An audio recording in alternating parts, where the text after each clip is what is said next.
করছে বাড়ির মেয়ে, জানতো পরিবারের সদস্যরাও, সমস্যাও হয়নি। এর মধ্যে এই ঘর থেকে উদ্ধার হলো একাদশ শ্রেণীর ছাত্রীর ঝুলন্ত দেহ, পাশে উদ্ধার সুইসাইড নোট। কিছুই বুঝে উঠতে পারছেন না পরিবারের সদস্যরা। কোনো সমস্যা না থাকলেও কেন এই নাবালিকা ওই কাজ করলো তা নিয়ে তৈরি হয়েছে ধোঁয়াশা। মৃতার নাম সোনালী মণ্ডল, একাদশ শ্রেণীর ছাত্রী, বাড়ি বীরভূমের রামপুরহাট থানার রামরামপুর গ্রামে। এদিন নিজের ঘরে এই বছর 17-র ওই কিশোরীর ঝুলন্ত দেহ দেখতে পান পরিবারের সদস্যরা। মৃতদেহের পাশেই পড়েছিল সুইসাইড নোট। খবর যায় পুলিশে। পুলিশ গিয়ে মৃতদেহ উদ্ধার করে। একই সঙ্গে মৃত কিশোরীর মোবাইল ও সুইসাইড নোট উদ্ধার করে নিয়ে যায়। মৃতদেহ উদ্ধারের পর তা ময়নাতদন্তের জন্য রামপুরহাট মেডিকেল কলেজ ও হাসপাতালে ময়নাতদন্তের জন্য পাঠানো হয়। কি কারণে এই আত্মহত্যা তা তদন্ত করে দেখছে রামপুরহাট থানার পুলিশ। শোকের ছায়া পরিবারে। মৃতার দাদা জিৎ মণ্ডল বলছেন, হাসপাতালে নিয়েছিলাম কিন্তু শেষ রক্ষা হয়নি। ডাক্তাররা বলে ও আর নেই। একটা সুইসাইড নোট উদ্ধার হয়েছে, তাতে লেখা আছে একটা ছেলের নাম। ওকেই ভালোবাসতো, আমরা জানতাম ওর কথা, আমাদের সঙ্গে কোনো ঝামেলাও হয়নি। আমরা ভাবতেই পারছি না ও এরকম কিছু করতে পারে, কিন্তু গলায় ফাঁস লাগিয়ে হাত কেটে ও আত্মহত্যা করেছে। থানা থেকে লোক এসেছিল, ওরা বোনের ফোন, চিঠিপত্র সব নিয়ে গিয়েছে। আমরা সরকারের কাছে সুবিচার চাইছি, তদন্ত হোক। আমি তো বাড়ি আসার সুযোগ পাইনি, আমি কাজে ছিলাম এবং শোনামাত্র রেলগেটে এসে দেখি ভাইরা আছে যারা রেলগেট পর্যন্ত নিয়ে যায়। তো তারপরে অনেক কষ্টে আমরা বোনকে হসপিটালে নিয়ে যাওয়ার পর তারপরে হসপিটাল কর্তৃপক্ষ থেকে জানানো হয় যে আমার উনি আর নেই। আর চিঠিপত্রতে লেখা আছে যে যেই সব নয়ন বলে ছেলেকে ভালোবাসতো আমরা জানতাম। ঠিক আছে, এবার হঠাৎ কোনো রকম কোনো বাড়িতে কোনো ঝামেলা হয়নি বা আমাদের এরকম কোনো কিছু ছিলই না। আমরা ভাবতে পারিনি যে আমার বোন যে এরকম কিছু করবে। বাড়িটা ফাঁকা ছিল, কি হয়েছে তা আমরা জানি না, কিন্তু চিঠিপত্রে যা লিখে গেছে তাতে এখন পুলিশে নিয়ে গেছে। আমাদের দাবি আর কি যে বোন তো এত ছোট বয়সে নাবালিকা সে চলে গেল, তা তার আমরা গার্জেন হিসাবে যদি তার সুবিচার হয় তো সেটাই অনুরোধ আমাদের সরকারের কাছে, পুলিশের কাছে।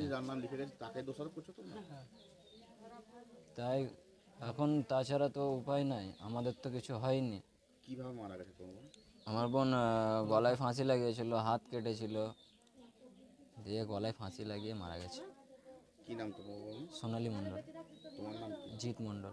তোমরা কি এখনো থানায় অভিযোগ করেছো? না, থানায় অভিযোগ করিনি, কারণ আমার বাবা মা বাইরে থাকেন, তারা আসছেন, আসলে তারপরে আমরা থানায় যাব। আর থানা থেকে এসেছিলেন, বোনের ফোন এবং চিঠিপত্র সব নিয়ে গেছে। বাবা মা আসার পরে আমরা যে অ্যাকশন নেওয়ার থানায় যাব অভিযোগের জন্য। এসে আমি কাজ থেকে আসছি, তখন বোনকে সবাই মিলে হসপিটাল নিয়ে গেছিল। আমি তাড়াহুড়ো করে বোনের সঙ্গে হসপিটাল গেলাম, কিন্তু পুলিশে যেটা দেখেছে এসে নয়ন বলে একটা ছেলের সঙ্গে অনেক দিন ধরে ভালোবাসা ছিল। নয়ন বলে যে ছেলেটা, তার বাড়ি হচ্ছে কুরুমগ্রাম। ওর পিসির কী হচ্ছে মিস মেয়ের যে জামাইয়ের ভাই হচ্ছে, ওর সঙ্গে ভালোবাসা ছিল। যাই হোক, ওর সঙ্গে কিছু ঝামেলা হয়েছে, ঘরের কেউ ছিল না, ঘরে ও একাই ছিল, সবাই ভোজ খেতে গেছিলো, ঘরে কোনো লোক ছিল না। ফোনে ভালোই ঝামেলা হয়েছে, বাবাকে টর্চার করা হয়েছে বলে ও সুসাইড করতে বাধ্য হয়েছে। মোটামুটি 12:30 কি 12টা, মানে আমরা যখন দেখছি প্রায় 12:40-এ আমি এখানে এসেছি, তখন দেখছি নিয়ে যাচ্ছে, কিন্তু কখন হয়েছে বলে যাবে না, ঘরের ভিতরে যেতে ছিল। 11টা 11:30 দিকে। তোমরা যে বলছো টর্চার করা হয়েছে, তোমরা জানতে কি? একটা চিঠি পাওয়া গেছে, সেখানে বলেছে যে কেউ দোষ নাই, কিন্তু নয়নের নামটা উল্লেখ করে গেছে। আর নয়নের সঙ্গে ভালোবাসা ছিল সেটা সবাই জানতো, আর চিঠিতে নয়নের নামটা উল্লেখ করে গেছে। ওখানে কি বলেছে যে নয়ন দোষারোপ? দোষারোপ বলেনি, কিন্তু নয়নের নামটাও যেহেতু উল্লেখ করে গেছে, নয়নের সঙ্গে ভালোবাসা ছিল, বলেছে আমি কারোর চোখে ভালো হতে পারিনি, আমি কারোর চোখে কোনোদিনই ভালো হতে পারলাম না বলে এইরকম বলেছে, বলে চলে গেছে। আর নিচে নয়নের নামটা উল্লেখ করে গেছে। তোমার নাম কি? আমার নাম বাপ্পি মণ্ডল। যে মারা গেছে তার নাম কি? সোনালী মণ্ডল। কোন ক্লাসে পড়ে? 11-এ পড়ে। Running staff. কালকে একটা পরীক্ষা দিয়েছে। হ্যাঁ, রানিং স্টুডেন্ট, কালকে একটা পরীক্ষা দিয়েছে। আর নয়নের সঙ্গে ভালোবাসা ছিল সেটা আমরা অনেক দিন ধরেই জানি, বুঝেছি, বলেছেও, কিন্তু ওই যে চিঠিতে যেটা দেখা গেল যে লিখেছে যে চেহারা ভালো নয়, এতদিন পরে চেহারা খারাপ, এরকম উল্লেখ করেছে, মানে ভালোই ঝামেলা হয়েছে। তোমরা ভাবছো যে ওর কারণেই মারা গেছে? আমরা ভাবছি কি, চিঠিতে তো নাম উল্লেখ করে গেছে, ওর কারণেই মারা গেছে। আর মাঝে সাঝে টর্চার করতো, তো ও কান্নাকাটি করতো, আমরা বুঝতে পারতাম না কেন কান্নাকাটি করছে। কি চাইছো তোমরা? চাইছি ওর যেন হোক, সাজা হোক, একটা কিছু, যেহেতু বোন চলে গেল তো একটা তো আমরা বিচার চাইবই, সুবিচার। ওই দোষী হলে ওর বিচার হবে, তদন্ত করে দেখা হোক। থানায় অভিযোগ করা হয়েছে এখন পর্যন্ত? থানায় পুলিশে এসে সব চিঠিটা নিয়ে গেছে, ডকুমেন্টসটা নিয়ে গেছে। তোমাদের তো আমাদের তো আসছে, বাবা মা আসছে, মাসি আসছে, মশে আসছে, আমরা অভিযোগ করব। জমি, বাড়ি বা ফ্ল্যাট বিক্রি করতে চান কিন্তু সঠিক ক্রেতা পাচ্ছেন না? দালালদের হাতে পড়ে সময় আর টাকা নষ্ট করছেন? স্টপ, সময় বদলেছে। বীরভূম টাইমস নিয়ে এসেছে আপনার জমি, বাড়ি বা ফ্ল্যাট বিক্রির সহজ ও দ্রুত উপায়। আমাদের মাধ্যমে আপনার বিজ্ঞাপন পৌঁছে যাবে শুধু রামপুরহাট বা বীরভূমের নয়, সারা দেশের সম্ভাব্য ক্রেতাদের কাছে। বিজ্ঞাপন দিন একদম অল্প খরচে, আর দেখুন কিভাবে দ্রুত সাড়া পান।